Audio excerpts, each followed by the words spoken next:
मैं नीलम शर्मा और आप देख रहे हैं YouTube channel astro Neelam Sharma, जिसमें हम आप सभी को जानकारी देते हैं कुंडली के बारे में, व्रत, तिथि, त्योहारों के बारे में और ज्योतिष से संबंधित जो भी जिज्ञासाएं होती हैं, जो भी हमसे पूछते हैं कुछ क्वेश्चंस, उससे संबंधित हम एपिसोड यानी वीडियो बनाकर आप तक अपलोड करते हैं। जिनको भी हमारा ये चैनल पसंद आ रहा है वो लोग सब्सक्राइब अवश्य करें और जिन लोगों ने भी हमारे चैनल को सब्सक्राइब कर रखा है उनका एक बार पुनः स्वागत है। आप सभी के क्वेश्चंस होते हैं कुंडली के अंदर जानने के लिए राजयोग। जी हाँ, किस तरीके से राजयोग निर्मित होते हैं। कुंडली का लेवल राजयोगों से बहुत ऊपर और नीचे जाता है। अगर हम किसी की कुंडली देखते हैं तो हम ये कहते हैं कि राजयोगों के अंदर अगर बच्चा पैदा हो गया है तो उसकी जिंदगी सुगमता के साथ बीत जाएगी। पर किस तरीके के राजयोग होते हैं, हमारी कुंडली के अंदर 12 भाव माने गए हैं और 12 भावों से ही हमारे राजयोग निर्मित होते हैं। इन 7 ग्रहों से, यानी कि जो भी ग्रह 9 ग्रह माने जाते हैं पर राहु केतु का भौतिक अस्तित्व नहीं है। इन ग्रहों से जो राजयोगों का निर्माण होता है, जिनमें हमने 5 राजयोग की बात आप लोगों से कर ली, पंच महापुरुष राजयोग की बात आप लोगों से पहले कर चुके हैं और आज हम बात करेंगे 12 के 12 भाव के अंदर अगर ग्रह किस तरीके से बैठता है तो कौन से राजयोग बनते हैं। कुंडली के लेवल को देखकर हम बता सकते हैं कि इस व्यक्ति का जीवन किस तरह का रहेगा।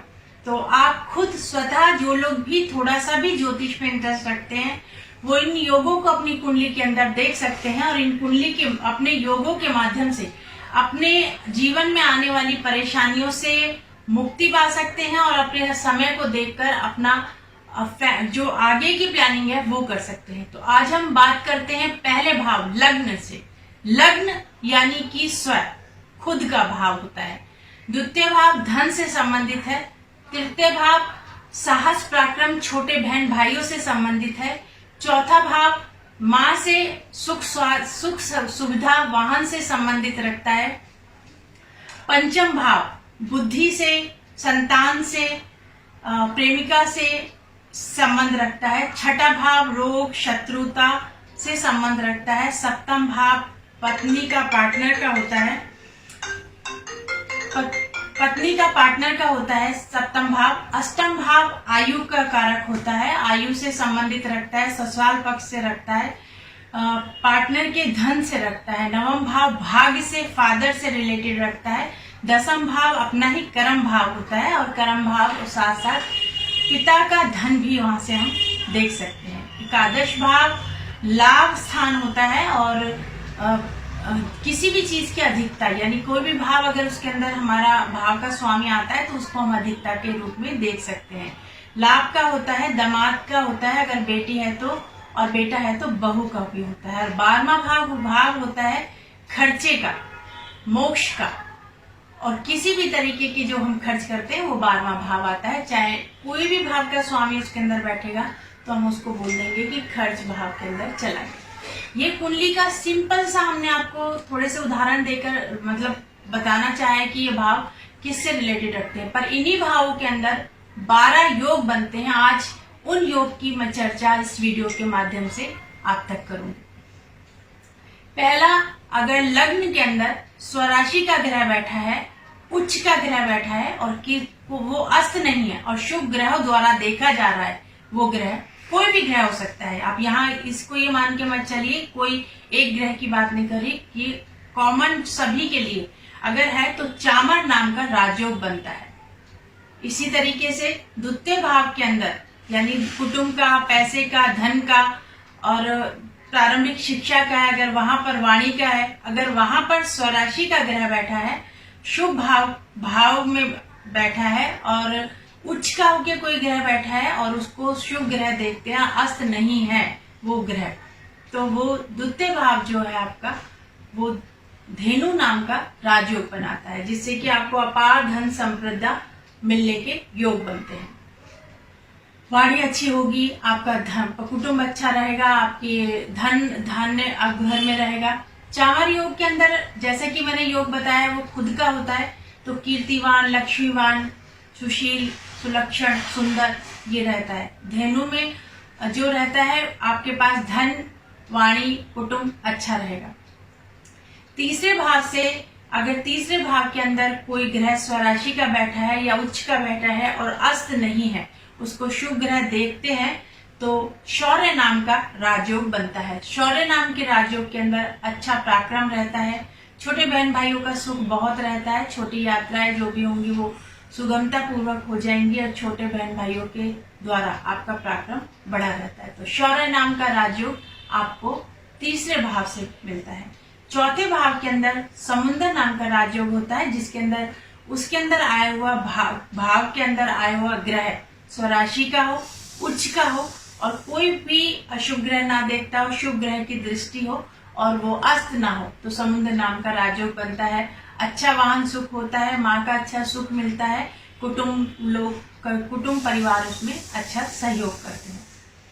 अब पंचम भाव पर आते हैं। पंचम भाव का स्वामी अगर स्वराशि के अंदर बैठा है और अस्त नहीं है, उच्च का है, शुभ ग्रह उसको देखते हैं तो छत्र नाम का राजयोग बनता है। बुद्धि के माध्यम से आप हर चीज हासिल कर सकते हैं और उत्तम संतान होगी और बुद्धि रहेगी और आपके ऊपर छत्र यानी कि बुद्धि के माध्यम से मंत्री पद पर आप पहुंच सकते हैं। और मंत्री जैसे राजमंत्री हुआ करते हैं, उनका कुंडलियां जब बनती थी तो पुराने राजा महाराजाओं का जिक्र है। आज की डेट के अंदर हम मुख्यमंत्री वगैरह भी अगर छत्र नाम के राजयोग भी आपको देने में सक्षम है। अब बात करते हैं हम छठे भाव का लॉर्ड अगर छठे भाव के अंदर ही स्वराशि के अंदर बैठा है, उच्च का बैठा है, तो जब अस्त्र नाम का राजयोग बनता है कि आप दुश्मनों को दबाने की क्षमता रखेंगे, कितना भी बड़े से बड़ा दुश्मन आपके समक्ष आ जाए वो निश्चित यानी कि वो हार कर अवश्य जाएगा। तो स्वराशि का हो, अस्त ना हो, शुभ ग्रह उसको देखते हो। वैसे तो और में बताया गया है कि पापी ग्रह इसके अंदर बलवान रहते हैं कि आप पापियों को वो कष्ट मिलेगा वहां पर बैठने के कारण, पर स्वराशि का ग्रह भी यहाँ पर मैंने देखा है कि अस्त्र नाम का राजयोग बना देता है, इसकी सामने वाला व्यक्ति आपके समक्ष नहीं खड़ा हो पाता।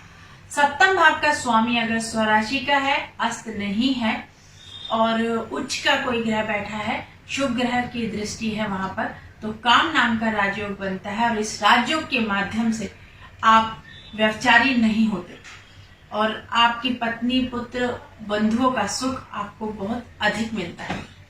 अष्टम ग्रह का स्वामी स्वराशि के अंदर बैठा हो और स्वराशि में अस्त ना हो और वहां पर शुभ ग्रह देखते हो तो वहां पर आसुर नाम का राजयोग बनता है। और नवम भाव का स्वामी ही नवें भाव में बैठा हो, किसी भी सूर्य की रश्मि के कारण अस्त ना हो और स्वराशि का हो, उच्च का हो और शुभ ग्रह वहां पर देखते हो, तो ऐसे व्यक्ति पर जो योग बनता है वो भाग्य योग बनता है। यानी कि ऐसा व्यक्ति पालकी में सवार होकर चलता है, उसके दोनों तरफ छत्र यानी कि सेवक चलते हैं और ऐसा व्यक्ति भागवान होता है। उसको भाग्य के आगे हर चीज उसको भाग्य से उसको हर चीज उपलब्ध हो जाती है। अब बात करते हैं कि 11वें भाव का स्वामी 11वें भाव में ही स्वराशि का हो, उच्च का हो और उसको शुभ ग्रह भी देखते हो, पापी ग्रह का दृष्टि न हो और अस्त न हो, तो सुपारिजात नाम का राजयोग बनता है। और ये योग बहुत अच्छे योगों के अंदर बनता है कि ऐसे व्यक्ति अपने धन संचय कर धनी बनते हैं और धन के माध्यम से संचय कर पाते हैं और लाभ उठाते हैं।